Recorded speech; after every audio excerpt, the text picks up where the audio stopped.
Hey, what did he say again? I wonder if this is going to come into play as this all plays out. You know, a couple of years ago, whenever it was, that investigation is still ongoing and now will be a part of this investigation too. Yeah, I would say so, given the information that I just shared with you guys today, right? Hey, so if what I said is not true, sue me. Sue me. Because if you didn't call people and offer them money to take a dive and you think I don't have multiple sources that are saying that you did, sue me. Now, I'm sure for the last 2 months, the number one question among the MMA community is like, where has Jesse on Fire been? And the answer is it's irrelevant, because the most recent question that everybody's asking is, who do you think offered Isaac Dolgarion the money to not win the fight in such an obvious fashion and then lose in such a way that would pay out so much money if someone was to successfully bet that direction? And here's the thing. I have the answer to all of it. You know who paid Isaac? 98%? 99%? Yes, I do. We're coming back to MMA with a bang, dude. Okay? Coming back with a bang. And we've got a long story to go through because everything connects. Okay? You guys may recall a few years ago, there was the massive betting scandal. James Krause, okay? Derek Minert, Molina, Jeff Molina.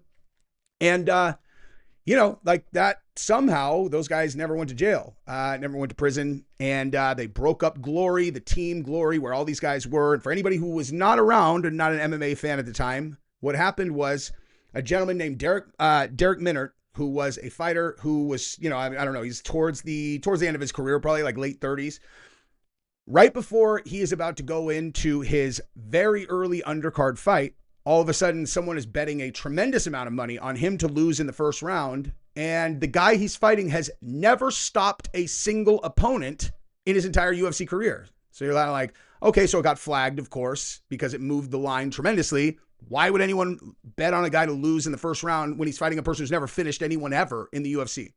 So he goes out there. First strike he throws, if I remember correctly, definitely the first kick he throws is a low kick. He immediately hobbles backwards. He's injured. Then he resets, and then he throws another low kick with the same injured leg. Goes down, gets stopped. Very suspicious to anyone with a brain, especially when he threw the second low kick after he was clearly injured on the first one, okay? So, ends up that he did, in fact, throw that fight. And there was a huge kind of apparatus around him of guys from Team Glory. It was James Krause, Jeff Molina, and a bunch of other people who were running half sheets. That is our backdrop for 3 years later. Isaac Dolgarion goes in last weekend. This guy, as far as I have understood it and like watching him, is an incredible grappler. Okay? Incredible grappler. And somehow he fails to complete a takedown where he's in perfect position to complete the takedown. And then when he ends up with the dude on his back, he doesn't remember how to defend chokes with someone on your back. It's not super complicated, especially for a high level person, and he got choked, right? Now we're going to look at some stuff, but like I said, I promise I'm going to deliver and tell you exactly who we are talking about, who 99% and 100% was offering fighters money to take dives this year. This year. Confirmed, multiple confirmed. I have the name of the person who was offering money to people to take dives in the UFC this year, and they are associated with this guy. So what do you think the odds are? You know what I mean? 99%, like I said. Okay. Now to put this in perspective really quick, okay, I just want to put in perspective what we're talking about here in terms of if you can predict correctly, the specifically the guy's going to lose in the first round by submission, especially first three. Look at this. If either fighter wins by submission in the first 3 minutes of round one, 25-1. Can anybody do the math on that? If you bet $100,000 on that, 2.5 million. That is a pretty big incentive to have someone throw a fight, big enough. You never know that people that you would think are after winning a title might just do it. Right now, let's go over here though. I wanted you guys to hear exactly what Dana said about what happened here. And he has a very specific line in this in this video that is going to come into play shortly. 360, and they are the best bet monitoring company in the business. And they reached out to us and they told us that there was some unusual action going on with that fight. Do we know anything? You know, we didn't. So what we did was we called the fighter and his lawyer and said, what's going on? There's some weird action going on in your bet, weird betting action going on in your fight. Are you injured? Do you owe anybody money? Has anybody approached you to, you know, and the kid said, no, absolutely not. I'm going to kill this guy. And, you know, so we said, okay. The fight plays out, and first round finish by rear naked choke. Literally the first thing we did was call the FBI. So there you go. Okay. They got flagged, calls the FBI as soon as the fight's over. So James Lynch literally just dropped this. I'm going to let him do his own job here. And again, I will tell you how all of this connects. Which is another video I covered. You can watch that here on the channel. But let's read the rest of it. He says, agents will now comb through every layer of the UFC ecosystem, referees, judges, matchmakers, managers, to determine whether any non-fighter personnel may have benefited from manipulated outcomes. So this is the big bombshell here, right? Because, you know, we think of Dolgarion in this situation, but there's so many other things that are involved. Management groups, like, you know, who Dolgarion is rep by. So I want to stop him right there because he's rep by Jason House. And so a lot of people are making the connection. They're like, Jason House reps all of these guys. He repped Krause, Molina. He reps Isaac. He reps all these. And it's kind of like, okay, Jason House represents hundreds of guys. So when they're like, all of them are Jason House guys. I mean, I'm not like, I don't even know Jason House. So I'm not like, you know, I don't know, like vouching for his character or anything. I have no idea. I just know he reps so many guys that that doesn't mean anything. It literally means nothing that he reps all these guys. However, they are looking in the right place. Okay. Definitely looking in the right place in terms of like, how could all of this connect, you know, except you just got to go one layer lower. And that's your fucking answer, as we're going to find out here shortly. Okay.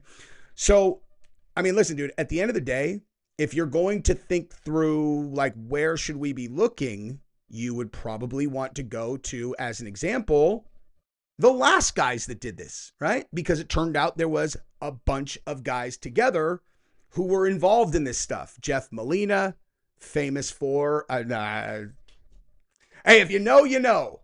If you know, you know. Okay? But Jeff Molina, famous for this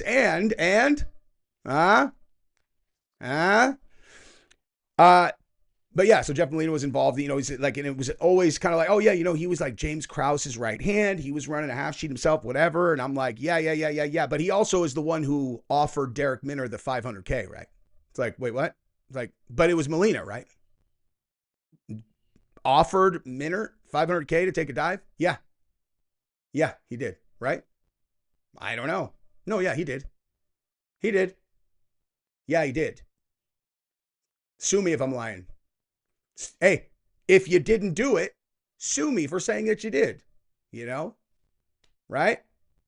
So there's that, right? So this is Molina, who, according to my multiple, many sources, is the one who actually himself offered the money to Derek Minner. And like I alluded to earlier in the video, was offering fighters money in 2025. Okay? Double verified. It's not like, I don't even have one. I don't have one source. I don't have like, you know, like this guy, 2025. This is the dude who got popped by the UFC, got kicked out of the UFC. Their entire team got broken apart, split. Okay. Glory MMA, gone. Right? They got banned, perma-banned. James Krause out of the picture. James Krause is, as far as anybody who's been talking to me, multiple people have told me he's like 10 miles from any of this stuff. He is not involved anymore, which makes you wonder, what the fuck is Jeff Molina out? What is he doing? Why is he out offering people money to take dives and fights in 2025? Sue me if I'm lying, dude. Jeff Molina, sue me if I'm incorrect on that. Because, hey, you didn't do that. Hey, you didn't offer anybody money to take a dive? You offered no one in the UFC money to take a dive in 2025, right? They're all setting me up. They're all, Jesse's out of MMA. Let's bring him back, by having a bunch of people come and tell him lies so that Jeff Molina sues him in court. Seems likely.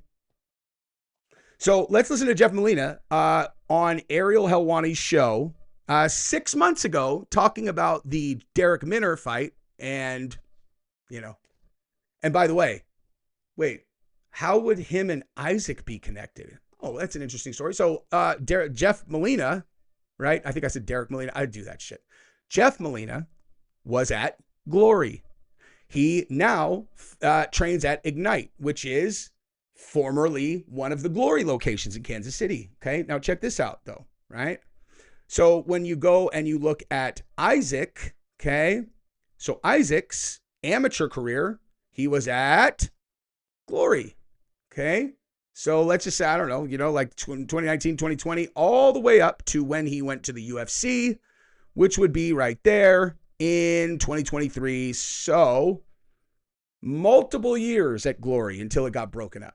Something tells me that he should be looking at his former team as opposed to his current team, would be my guess, just based on the information that has been coming to me about who's out offering people money to throw fights. Like I said, if you didn't, then sue me. But without a doubt, if you sue me, they're going to just go public. I already asked them. So that's what you call, right? You want to bluff with a lawsuit? They all said they'll go public on you. So sue me if I'm lying, dude. Okay. So, yeah, so that's why. Now let's look at Jeff Molina's story to Ariel Helwani 6 months ago. That